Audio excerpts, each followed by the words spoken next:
hello. Ui, wow, một người rơi màu đỏ này. Wow, wow, wow, wow. And okay, let's go.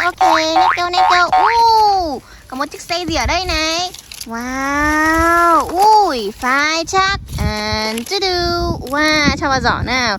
And okay, wow. And hey, có một cái gì trong bụi cỏ này. Wow, slack. No. Hả? Hey, wow, super cao. Wow. And no. Wow. Hey, Spider-Man dancing toy. Wow, okay.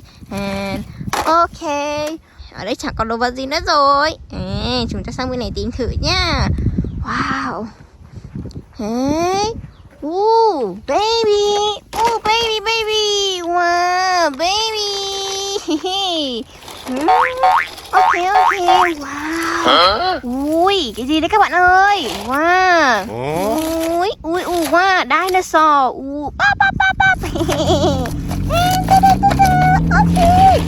Okay, and two.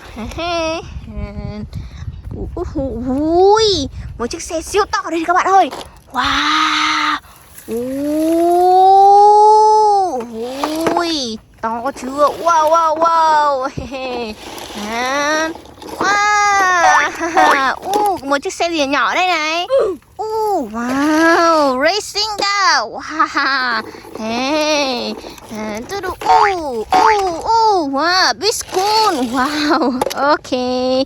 And okay. Wow, một chiếc xe siêu to chở thú đấy các bạn ơi. Mình mở thử ra trong này có gì nào. And wow, một chú lợn hồng dancing toy. Wow. Một chiếc xe siêu to luôn. Wow. Ok, cho vào giỏ hàng nào. Ok, chiếc xe siêu to của mình đây. Chiếc xe chở thú nào. And wow.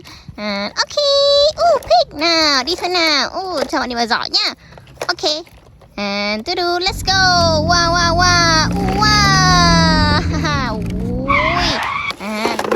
Một chiếc xe siêu to luôn của mình này. Đấy, để chiếc xe buýt lên trên nhá. Ok, and let's go. Wow. And dinosaur. Wow. And okay, and and wow. Ui, super car. Wow. And baby dancing toy. Wow.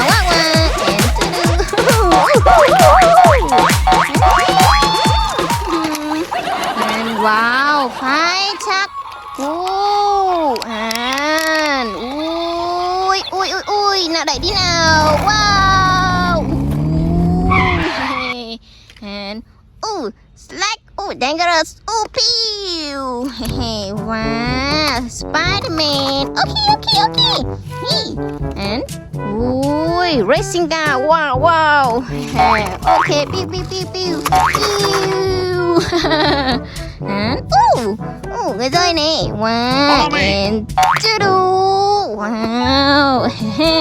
And mở được cái lắp vào nha các bạn ơi. And wow.